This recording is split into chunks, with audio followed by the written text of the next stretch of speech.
Tara Barot. Today I am with Sarah Wun. Again, this is the second time we're having a chat. And we're having a chat on grieving and letting go.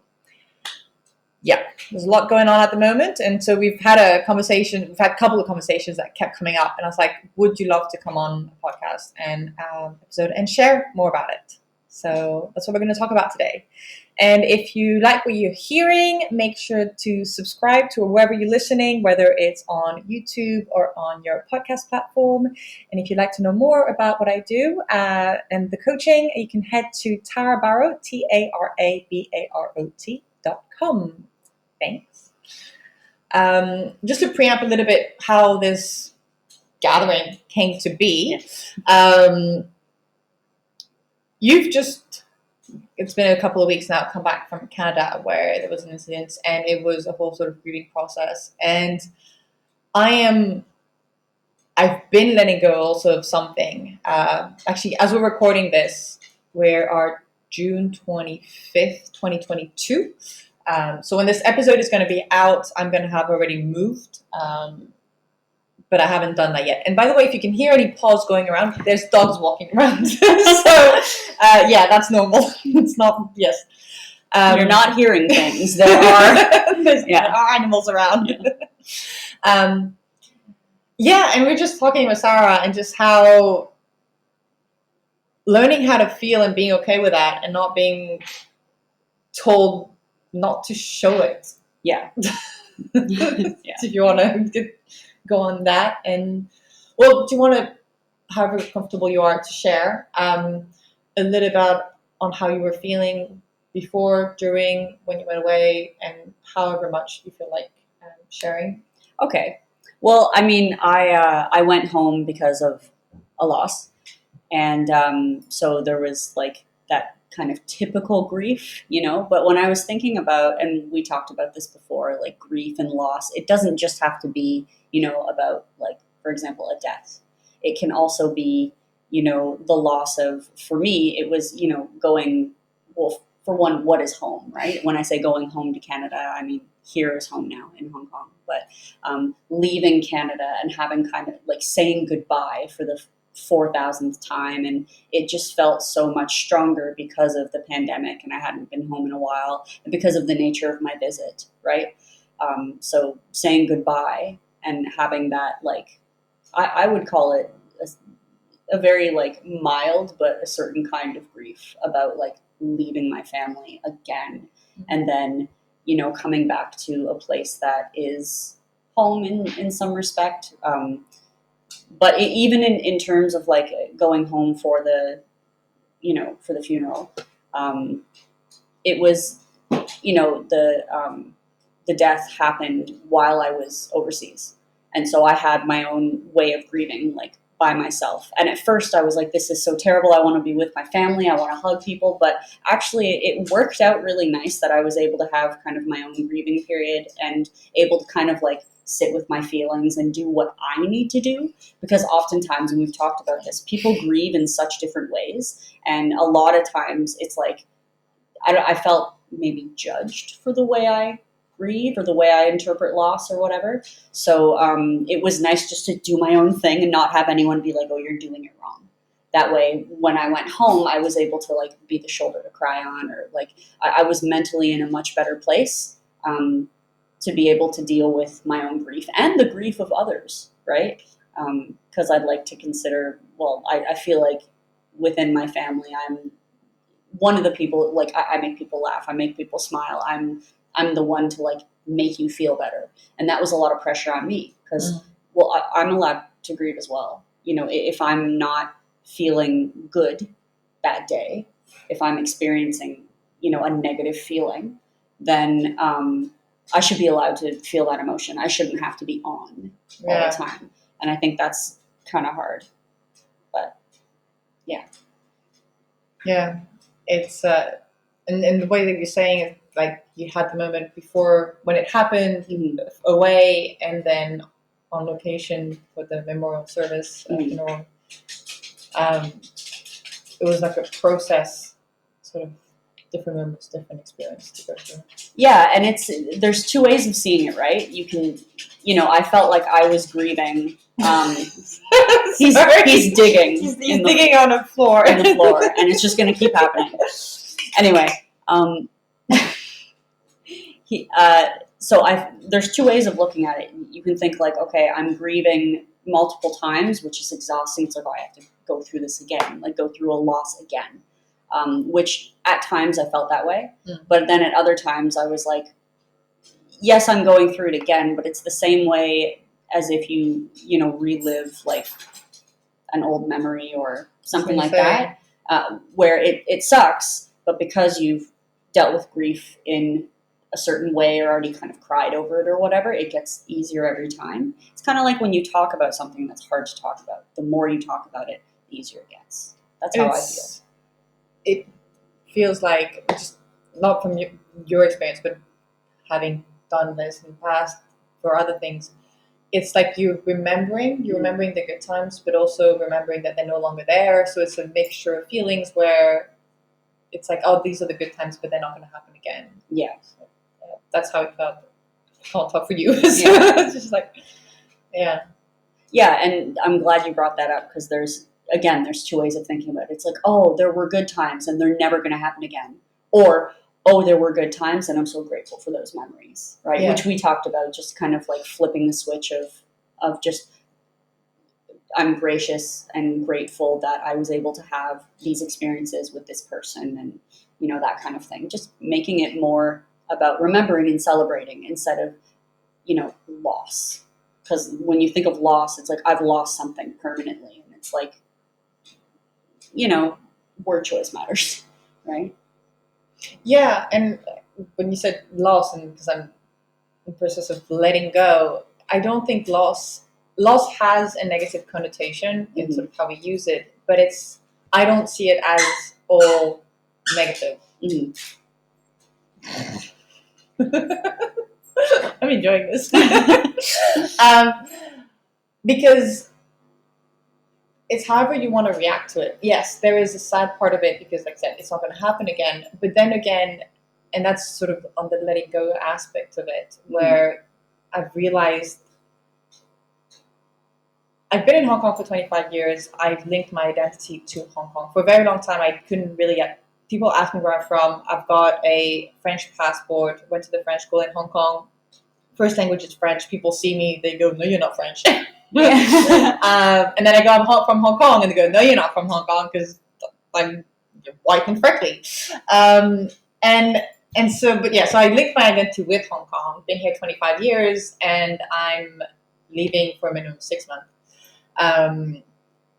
And so I realized that I was letting go of that identity. That I was like, who am I going to be? Can I still say I'm from Hong Kong? When I'm halfway across the world meeting other people, where do I say I'm from? Right. I'm originally French? Okay. So, hey, Paris, oui, c'est super. Yes, that's what I get all the time when I say I'm French, which I only lived in Paris for a year. But, yeah, it's not my whole identity. And I've had this thing where I remember a conversation with somebody else as well, and feeling the need to belong. And that's why, like, with the identity, for me, it was very strong to be able to link that together, because I felt like I belonged here, that I was a place, even though it was... I mean, you put me amongst third culture kids in Hong Kong, and, like, right in, it's like, everybody's like, yeah, we understand each other. Yeah. But apart from that, there's still a space where it's like, no, how do I fit in? And somebody said to me once, but that's the beauty, because you are so many things, you fit in anywhere. I love that. And and it took me a step back, and I was like, wow, I need to, well, it's not I need to, it's, I have linked myself to the identity of Hong Kong, and therefore leaving Hong Kong feels like I'm leaving that behind, and so it's a refinding of myself. And Brené Brown said one thing, is you belong to yourself first. So in looking into fitting in and belonging, actually fitting in is not belonging, because fitting in, you're becoming somebody else. Right. And therefore you never really belong anywhere, because you're not who you are. But belonging, you belong to yourself first. And when you focus on yourself first, then the rest matters less on the outside. Mm-hmm. I feel like I'm rambling. No, it makes sense because I felt like I was rambling like 5 minutes ago, but it's still, it does make sense what you're saying because you're talking about. I think you're taking the phrase letting go and like branching off a little, which is what I was going to do, right? Because I feel like letting go leads you to grow, right? It's that whole idea when you said loss is not necessarily negative. Completely agree. You can't have gain without loss, and what you gain could be inner strength or like an ability that you didn't know you had, or a coping mechanism you didn't know you had. It depends on the stage of grief or the stage of loss or whatever. So yeah, and I think letting go is so difficult. I always say I'm a big fan of change, but in the same breath, it doesn't mean that it doesn't scare me so much. And yeah, change is terrifying, but you have to, again, let go of the fact. For me, it's like I need to let go of the fact that I know what's going to happen in the future, or I know what trajectory my life is going on. It's like when you say, "Oh, I'm leaving for 6 months minimum." What am I going to? I'm like, that is so brave and so exciting because you're letting go of assumptions. You're letting go of like my word is everything that comes up because right. Yeah, but I mean, yeah. I also don't know where I was going with that, but I feel like I said something important. You did, and it reminded me. So when you said because on letting go and loss, so when you're allowing yourself to let go, you're also creating space for new things to come up. Yes. And so that's why the loss is not always a negative. If you hold on to the negative of what you lost and focus all your time and thoughts there, it's going to hurt. It's going to hurt because it's no longer there. You're not going to be able to bring it back, and it's not possible, and that's gone. Right. But if you focus on however scary it might be, because you don't know what's going to come, but that space that you've allowed yourself to have, and I'll go back to why I say everything when I said let go of everything, all its options. Mm-hmm. It's I've done the segue and I've lost my thought. But I said that, so I'm going to go on a different train of thoughts. But yeah, letting go of everything, and that's why also sort of the grieving as well, because when you let go, you grieve on things that you're letting go of. Yeah. But yeah, I say everything because the next 6 months I have location plans. Mm-hmm. I have a time frame, 6 months, and that's it. Mm-hmm. So the locations are also linked with the people that I'm going to meet up with.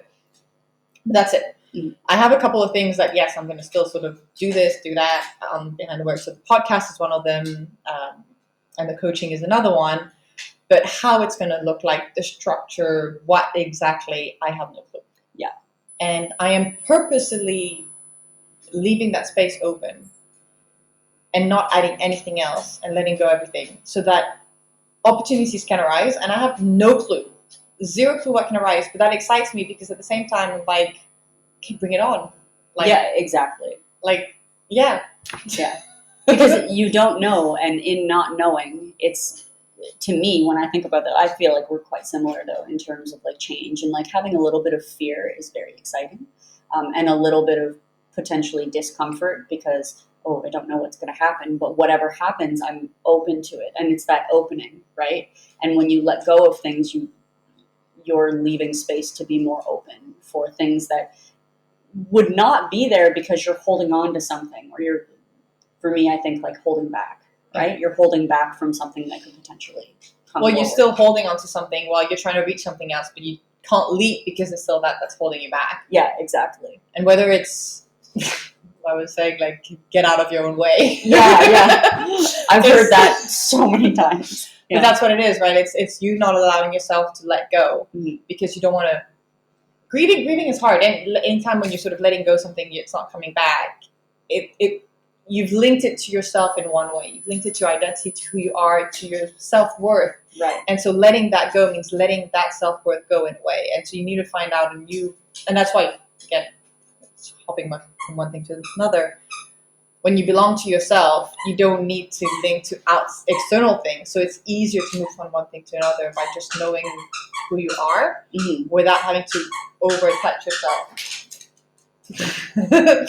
to external attributes. Right. That makes a lot of sense. When you were saying that, I was thinking it's much easier to let go for anyone who's like, okay, easier said than done. Absolutely it is. Right? Yes. Absolutely it is. And also to the point where it's like, yeah, I've definitely let go of things and not been excited about it all the time. But the stronger a foundation you have, like if you let go, you're talking about like identity. For me, I think about teaching, right? Being a teacher. I've been a teacher forever. I still consider myself a teacher, educator, etc. And when I stepped out of the classroom, I remember my husband telling me, he's like, this doesn't mean that you're not a teacher. You're just not in a classroom. And it was like, oh, and that perspective of like, okay, I let go of classroom teaching. It doesn't mean I've let go of my identity as a teacher. Yeah. And I teach myself, I teach, it doesn't have to be that cookie cutter formal way that we think a teacher is. Same thing with grief. When you think about the definition of grief, I was like, oh, what if she asks me to define grief? That's so hard. It's hard because it depends on the context, right? Yeah. Completely. So, actually, for that one, I don't have that answer, but again, Brené Brown is my go-to, I think, on emotional feelings and everything. But her latest book, Atlas of the Heart. Sorry, this is what's squeaking. If anybody's on video. Oops. Yep. The dog's looking at us like, what just happened? like, what did you do? As if he doesn't have many toys that don't make noise. Anyway. I know you can't Where see is it. he? There we go. Yeah, it's behind on. There we go. It's very funny. Brené Brown. Oh, yes, Atlas of the Heart. Yes. So Atlas of the Heart she defines all emotions. And when I was reading that, it's being able to put words to how you feel to the situation, and and she goes through grieving on there as well. So I'll link it to the show notes. I'll link the definition of grieving onto the show notes, so you can check that from Atlas of the Heart, Brené Brown. Mm-hmm. But one thing that came up as well on grieving, and you said it was like allowing yourself to be able to grieve in your own way, and that's one thing we've talked about previously on multiple occasions, is feeling everything, not hiding externally how we feel. And sometimes it means not being okay. It means crying, and it means showing up like this, which is the best you can do, and not having somebody telling you like, put yourself together, come and shove it in, and hide it away. Yeah, pull yourself together, or like don't start. Yeah. Or like stop crying. Can't even tell you how many times I heard growing up, not even from like family, friends as well, like stop crying, don't cry, stop crying. Yeah. And I'm, looking back, I'm just like, why? To me, it's one of the most cathartic things ever. After a good cry, that's the best feeling ever. So yeah, the idea of like people grieve in different ways, but don't block it. And even there's been moments where I'm like, I don't know how I feel. I don't know how I'm grieving. I'm angry, but I'm not. And it's like, give yourself that space to be like, I actually don't know what's going on, but it doesn't make you a bad person. And it doesn't mean that it's not a valid way to grieve, even though you don't really know what's, you know, and like you said with Brené Brown, when you talked about the words, like vocalizing, right? So, the idea of saying, I don't know what I'm feeling, I don't know how to do this, I need you to X, Y, Z, or like, I think I'm grieving, just talking it out, kind of talk therapy. Because once it's out there, it's out of here. And that helps, right? You're letting go of the potentially negative energy or the stress or the anxiety or whatever, So that's the other squeaker. This one doesn't squeak, so he should be fine.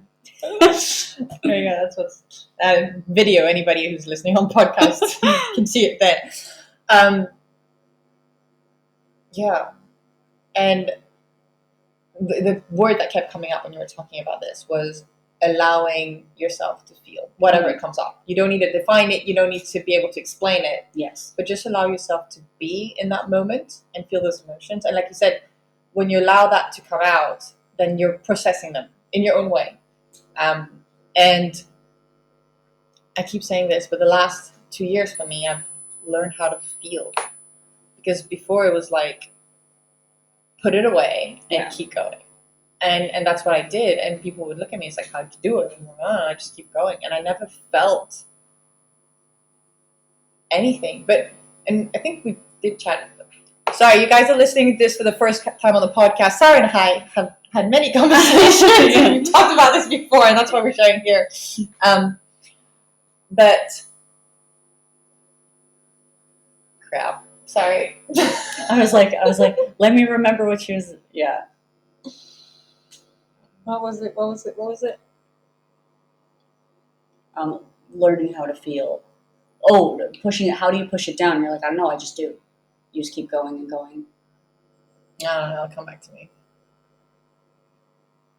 It's fine. Allowing yourself to be who you are, and it's not perfect, and it's messy, and that is fine. Yeah, and that everyone deals with that. I think it's so humanizing to realize that loss, grief, having to let go of something regardless of what it is, these are things that are going to happen in life to every single human being. And once you stop shying away from it, and you're able to acknowledge, like, okay, this person's gone through that. This person's gone through that. I will go through it. I have gone through it. Different journeys, but same destination. Yeah. Because the destination is the feeling. We experience it in different ways, but it's still a human feeling that everyone feels ultimately. Even if you try to suppress it, you're still going to feel it in some way. I took a pause there because I was like, and I remember what I wanted to say. You feel it, but not as much, and that's the thing. So when you're, for me at least, and personal experience, and stuff that you share afterwards, I've always had a rather positive, happy life. I've at least looked on a positive aspects of everything that has happened around me, and everything was okay and happy and pretty good. When I started to allow to feel the harder, deeper emotional, uncomfortable, teary, what's going on, my stomach's in a knot, I don't know what to do. But when I've allowed myself to feel deeper, I've also allowed myself to feel the joy and the happiness and love way more. Mm-hmm. And I have found out in the last, years of learning of feeling, it's that depth. If you allow yourself to feel the hurt, the negative, and I'm air quoting here, emotions, negative as in you'd rather not feel them because it hurts, it's uncomfortable, it feels like sometimes you can't take it. But when you allow yourself to sit in it and feel it, then you also have that range on the other side that allows to feel the joyful happiness moment in way more depth. Right. And that feels really good. You can't have comfort without discomfort. Yeah, I think we were talking about this last week even. And I think about it as, like, I won't go into too much detail because I'm just uncomfortable sharing the discomfort, right? But I think about, like, a panic attack. I've had panic attacks in my life, and they're horrible. And it's not something I enjoy. But because I've had multiple panic attacks, I know that, and I psychologically tell myself, even like when I find one coming on, first of all, it's very hard for me to stifle it. I'm like, if I'm in public or something, I'm like, okay, no, hold on to that panic and deal with it later, right? But if I'm full on in a panic attack and, it's very hard to control, physically, emotionally, like my body, I'm very reactive. Like if I'm sad, I cry and I shake. Like my body is I feel emotions very strongly. So after a panic attack, it takes a while, but it's like a veil is lifted and I just feel 10 times better. And I always think if I have a really, really bad day, I'll go to bed that evening and I'm like, oh, today was such a terrible day. I hope I have a good day tomorrow. And I'm like, I probably will, because it won't be as bad as today. And it's like, you have to keep your mind on that, or else the loss, the grief, the panic, the insert negative word here is always going to be negative. But yeah, doesn't mean it's easy. It doesn't mean it's fun. But I completely agree that you get so much more joy when you experience, and when you let yourself experience things that maybe aren't so joyful. And yeah, it is. It's not easy. It's because the reason why it's not easy, again, personal experience. I didn't grow up being told it was okay to feel all these, again, negative emotions or uncomfortable emotions, and therefore when they come up and you've got to deal with them, and you just never had a healthy way of processing them, you don't know. And your go-to, like what I would see, is people not showing them. And so, I mean, there was a moment in February where something was going on with my grandfather, and he was in France, I was in Hong Kong, and then I had family also in Singapore and also in Hong Kong. I broke down. When I received the message, I was in tears. I broke down. I was just like, normally I'm like, with my grandparents, I'm really close with them, and I would fly over and be close to them and spend time with them. Yeah. But the situation was in Hong Kong. Well, I had a full-time job. I could take holidays, technically, but then in Hong Kong, it was a 3 weeks quarantine back at that time. Yeah. So you leave Hong Kong, yay, and then you come back to Hong Kong, 3 weeks stuck in a hotel that you pay with your own money and make it. It's like, so it wasn't feasible. So I couldn't do anything, and I was freaking out. And I was trying to reach out. Well, I reached out to family members, and they didn't seem like they were freaking out, and I felt so alone because I was like, I'm abnormal because I'm the only one freaking out, and apparently everybody's just fine. And it felt really weird. I don't know, just lonely. I relate to that so much when you said, like, I swear I just got goosebumps when you said that, because the whole thought about, like, you're breaking down, you're upset, and, you know, like, if I put myself in your shoes, like, okay, I'm upset, but there's a reason. This is very logical. Even if it's not. It's like, I'm feeling my emotion, but there's a reason I'm feeling my emotion. You reach out to people who you think you're going to be feeling some type of way as well. Yeah. Therefore, let's help each other out. And they're not. And it's kind of like looking around going, why isn't everyone, like, what's going on? And yeah, it puts you in, it makes you feel even more alone. I've definitely had that. I've also had moments where, especially if I'm deep in a panic, where I think, I know people who don't have panic attacks, who don't have anxiety, who can, you know, whatever this means, I'm air quoting, grieve healthily, whatever you want to, you know what I'm saying? Like, and that's only my perception, because in my mind and the way I do things, it's so extreme. And then I go, why me? Why me? Why am I alone? Why am I not finding someone who's like, oh, I completely understand. So is ironic, the word to use there, I'm not quite sure. But afterwards, they were going through some stuff, but they just weren't showing it. But that's the thing. That's what it is. I felt so lonely because I felt abnormal for feeling all this, and I was sharing it, and I was like, why is nobody feeling this? Yeah. And the thing is, they were feeling it. They were dealing it with their own way, but they weren't showing truly how they felt. I mean, my grandmother, she was there full as like she had to keep on going and hold it together. And you know, when you're in it and you're there with whatever's happening, you deal as much as you can. So if you need to shove it down so that you can, sorry, this is an explicit podcast episode. I'm gonna have to just like, yeah. So I was like, yeah, I understand her for not wanting to feel anything right now, but she's got to keep together. If not, like, who else is going to do everything that she's doing? The trip to the hospital, the doctors, and everything. I was like, yes, that understood. It was more the people who were remote and not there on location who might have been sharing a little bit about how they feel with the one that were close to them right then, but not with me. Mm-hmm. And then I realized, I was like, but you felt it too. You weren't sharing. And I felt so alone because you didn't allow that to be shared. Yeah. And that's why it baffled me as well. Because some people won't show anything, and that's fine. But it's what you don't realize. It's like, yeah, I don't know. I know some people find it hard to share because they break down and they don't feel like they should be breaking down. Mm-hmm. But then the question is, does it really help you? If you did sort of broke down, means like feel everything, cry, be emotional, not be able to know what to do for like however long, you're not gonna break from it. Yeah. It's gonna be painful, yes, but you're gonna be okay. Right. It's gonna hurt. And yeah, I don't know, just being able to be more open about the feelings, it's felt a lot more supporting to myself and to the people around me who are going through similar things.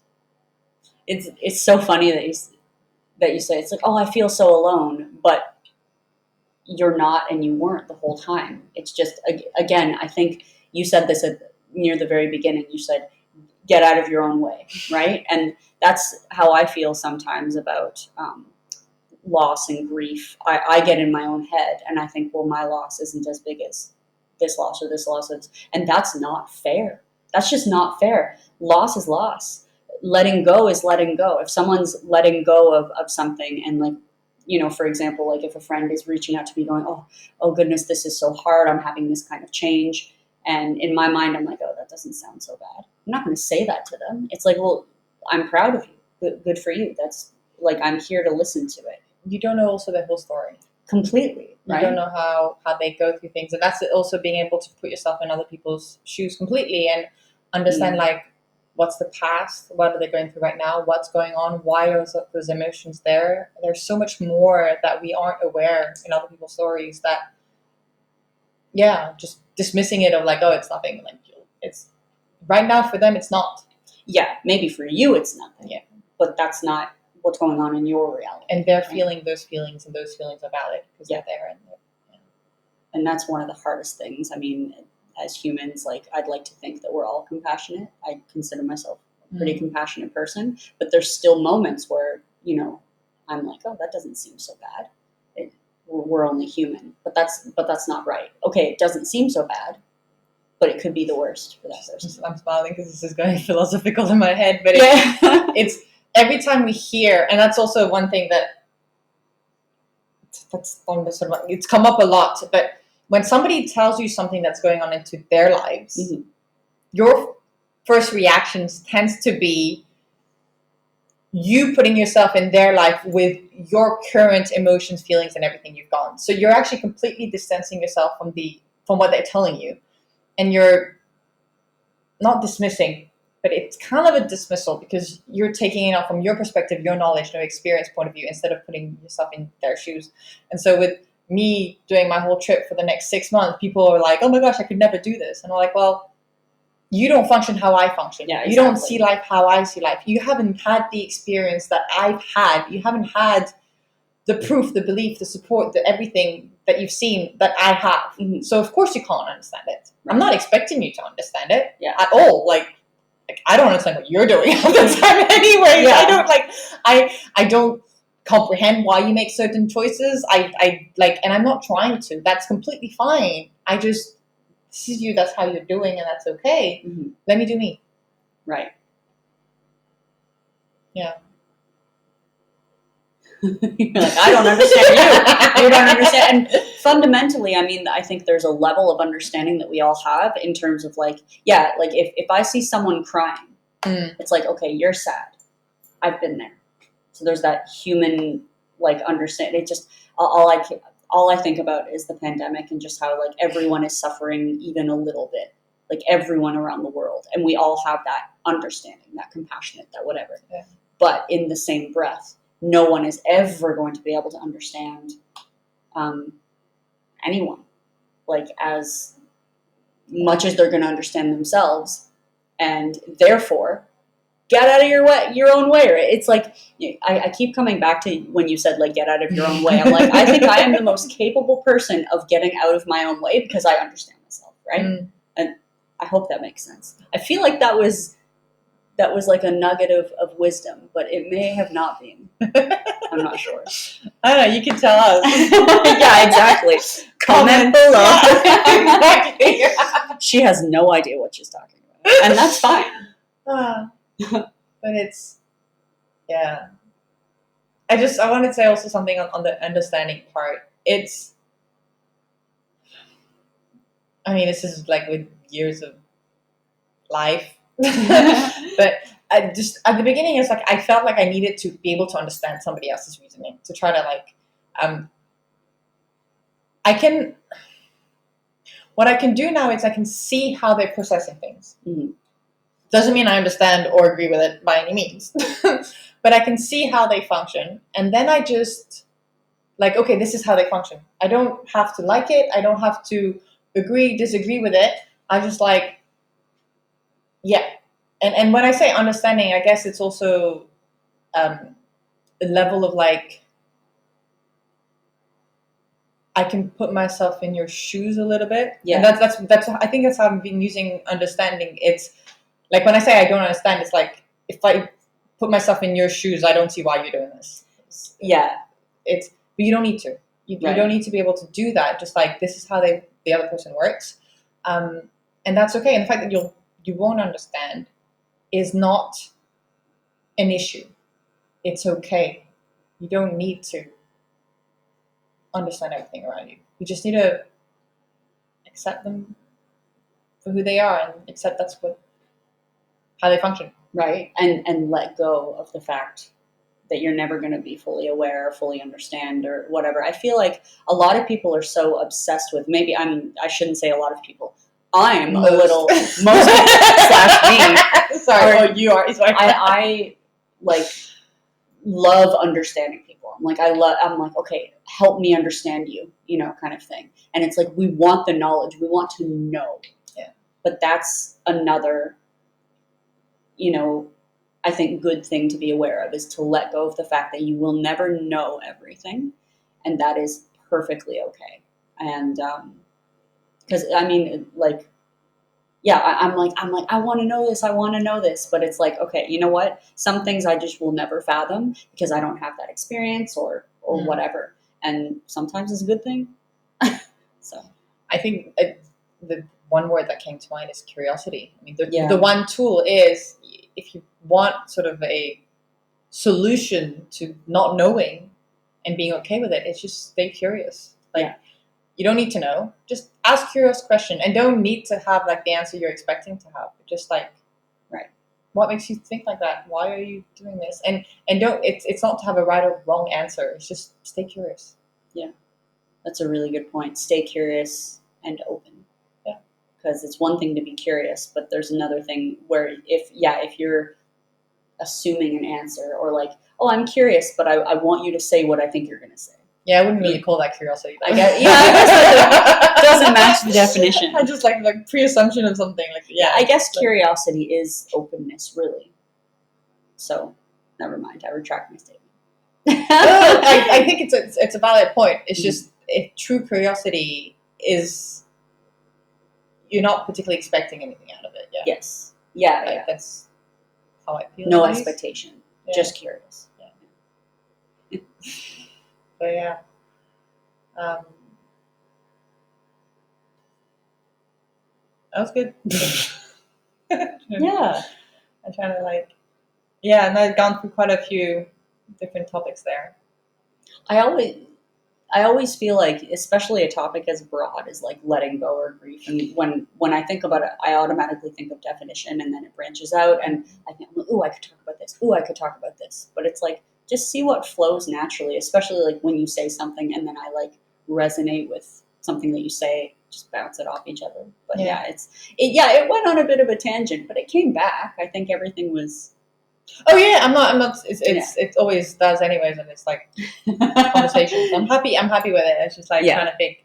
It's like anything else on sort of the topic of grief and letting go, and it's again, it's not just losing people, but also, I mean, just an identity change coming up. Yeah, or more change that you're creating, or change that is happening to your life, and you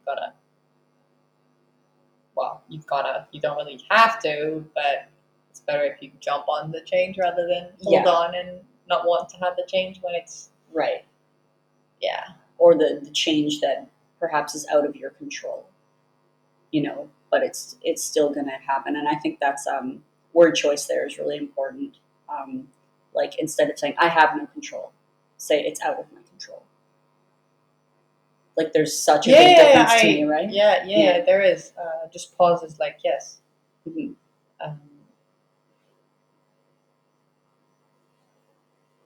No, I never thought about it putting that word in that way. But yes, words are important. I agree with that.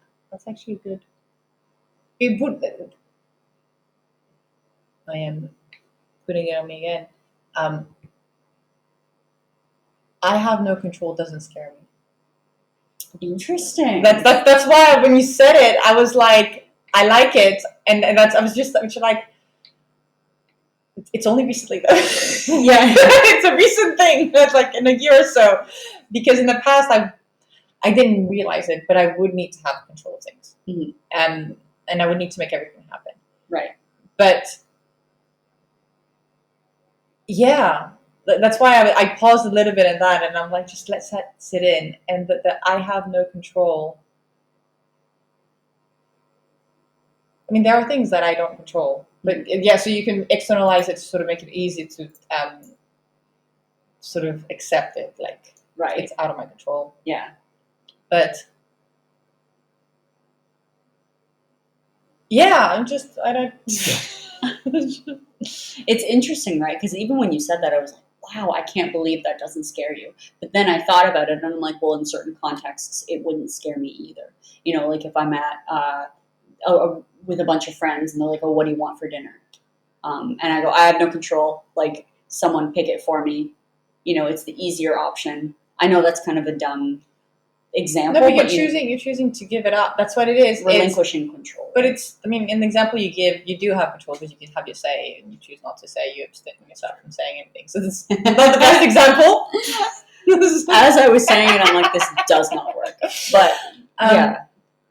But I think it's maybe to that point, it's the relationship you have with controlling your life. And if there is that need, and maybe that's what it is. Maybe that's because, and that's what also is coming up here. It's, I actually don't want to control what's coming up next because I want to see what does come up when I don't actually plan anything. Yeah. And the reason why I want to see that is because the last, what is it going to be now, 2 and a bit years, 3 years, some things that have happened in my life, opportunities, I could not have made happen if I wanted to. Yeah. And they're amazing. I mean, and one of them is the full-time job that I have right now in a crypto company. And people's like, oh, but it's amazing. You have this job. And again, I don't think I've shared this yet on how I got this job. But the circumstance of how that happened, it happened within 10 days. You're surprised. You're like, what the hell? No, I was like, really? I think I've said, I don't know. I'll try to do it short. So exactly. So this is a completely out of my control experience that I did not plan for. Mm-hmm. So my situation was about a year ago, early June, at the beginning of the month of June, I had no income coming in. I had a visa debt to pay. I did not know how I was going to pay my lifestyle by the end of June. My aunt was moving out. I was living with her. I had to move out of her place. Yes, I would have had a backup, like a place to sleep. I was never going to be on the street or whichever, so I had like cover bases. But need to find a place to live. That was early June. So no income, no place to live, no clue what I was going to be doing by the end of June. Kind of freaked out. I was hanging out with my brother-in-law, and I was joking, and I was just holding my phone. I was like, I need a job. I need to find myself a job.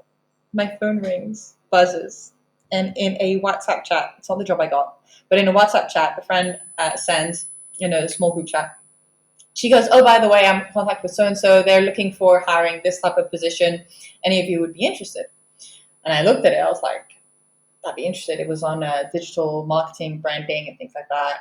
The requirement was to speak fluent Mandarin, which I can babble Mandarin, but I don't speak fluent Mandarin. But anyways, I was like, why not? I'll put my CV together. So that was a Tuesday. Reached out to my sister. We met up on the Wednesday afternoon. She gave me tips. I redid my whole CV on the Wednesday afternoon. I sent my CV to that person. Thursday morning, we were out shopping with a group of friends from the same chat of previously. Cheap thing. And I said, I send my CV to, I need a job. I send my CV out just to see. And one of my friends says, hey, we've got a friend who's, looking for somebody to work at management reception. I was like, okay, went shopping, came back out. Another friend, same group, suggested the same job, contacted that person. She was like, yeah, cool, send the CV, put me in touch with HR. HR said, send the CV through, sent it through. HR says, can you come in tomorrow morning at 10 a.m. for an interview? Wow.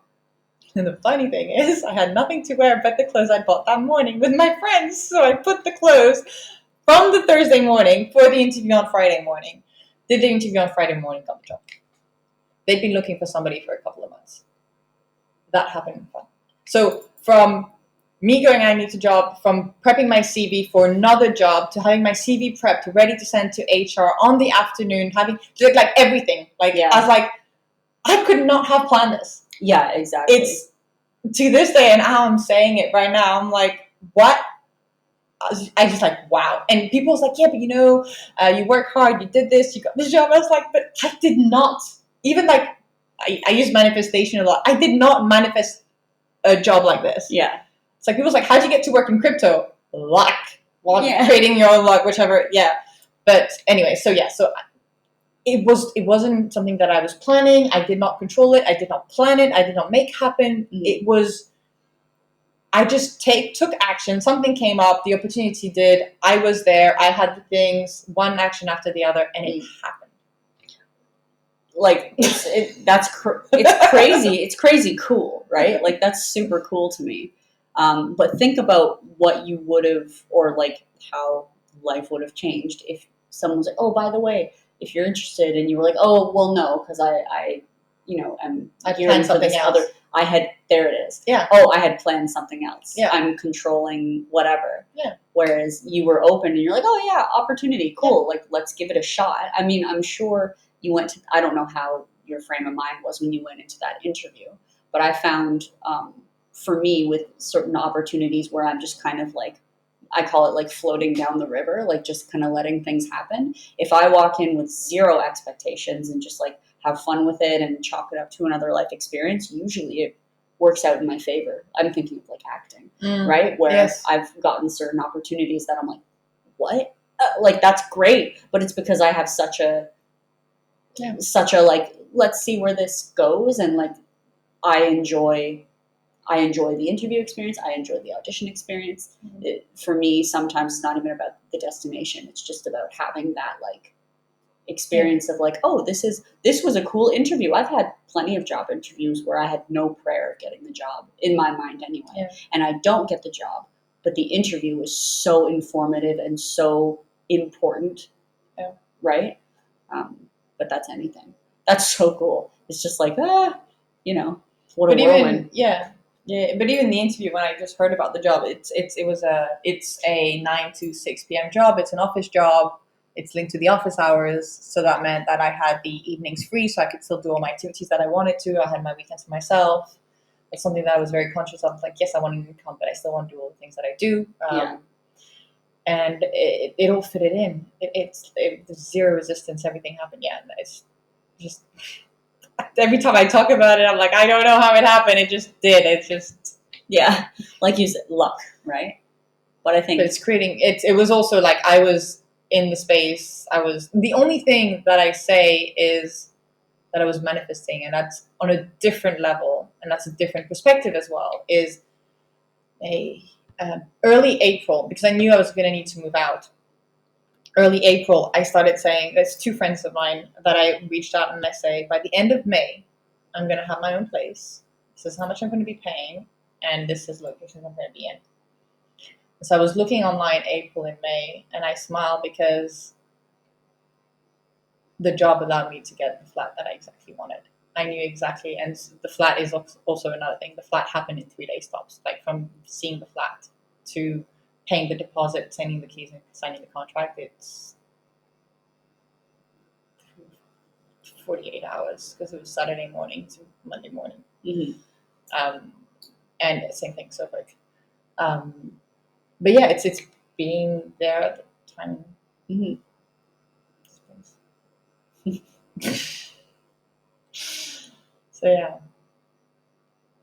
So yeah, that's staying open. Yes. It's scary because you don't know what can happen. Yeah. And again, that's a different topic more on belief and first believing. For people want to see things happen first. Most people tend to want to see things happen first and then they believe it happens. Whereas belief is you've got to believe first and then things happen. And then it's a cycle and it builds on itself. And so I've had quite a few events in my life where I didn't know how, what, when, or whichever, like how it would work. I just knew that this is what I wanted to make. Somehow a blurry thing wanted to make happen. And so that was the guiding point. And then it just, things work itself towards it. But I don't have all the solutions. I just have sort of a direction. And it's scary. It's scary because you've got to keep believing. There's nothing else. There's no proof that it's going to work. But the more you do it, the more you're like, no, it's working. Like, again, the flat was one of them. The job was one of them. There's a video production I did, Art Basel, that was one of them. There was a sailing trip I did. That was it. So the more you start sort of doing this and you're like, it works like this, I can make it work like that. Mm-hmm. And there is always that moment of like uncertainty, unknown, doubt. How is it going to happen? And it's like an all emptiness. And that's also why I have sort of, you say it's brave for like the 6 months not knowing what happened, but I have these years of proof of these happening over and over again. That's why I'm scared and excited at the same time, because I'm scared like I have no idea what's going to happen. Yeah. But I am excited because like I'm not the type of person that would have gone for a full-time job first at all, in a crypto company even less. But it happened and I went for it. And I could not have imagined it. And so I'm excited to know where I'm going to be in 6 months from now, because I want it to be open and I have no idea. And I'm like, bring it on. Yeah. Like, and look what happened 6 months ago and 6 months before that. That's where the excitement comes from, right? Yeah. And I mean, fear can also be pretty cool when it's coupled with, when I think about fear, I think about like my aerial hoop, like going upside down and being like, oh, what if I fall? That for me, like that fear is so exciting because I'm not going to fall.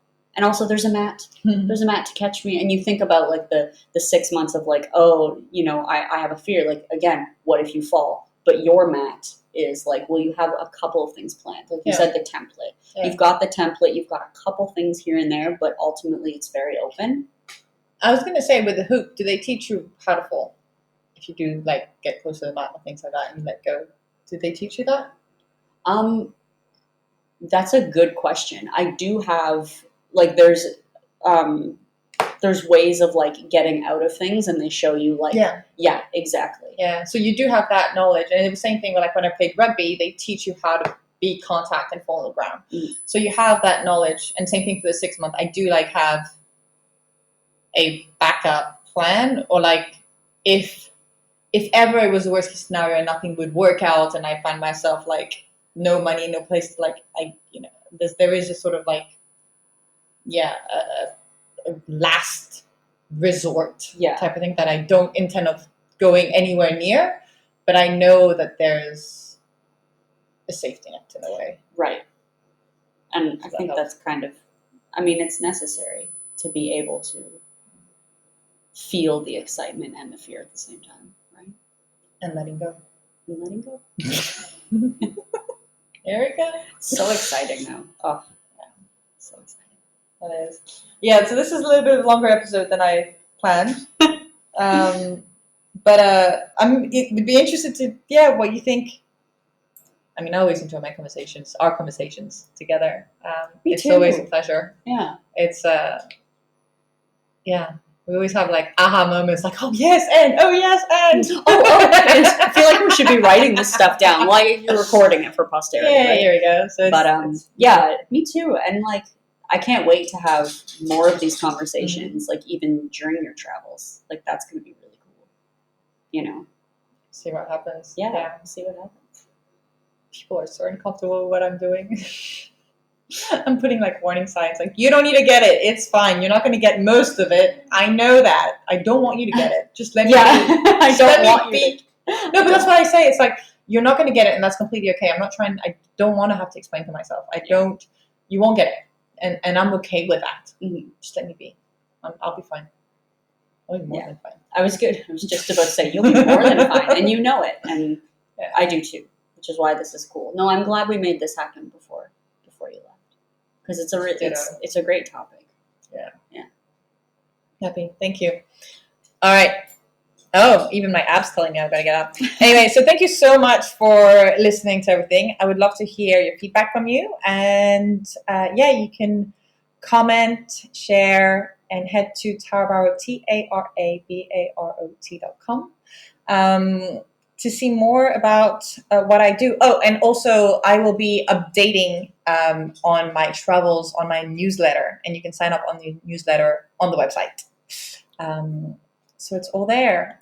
So thanks so much, Sarah, for joining. Thank you. Let this be the second of many more to come. Yes. So yeah. And thank you for watching. Yeah. Bye. Bye.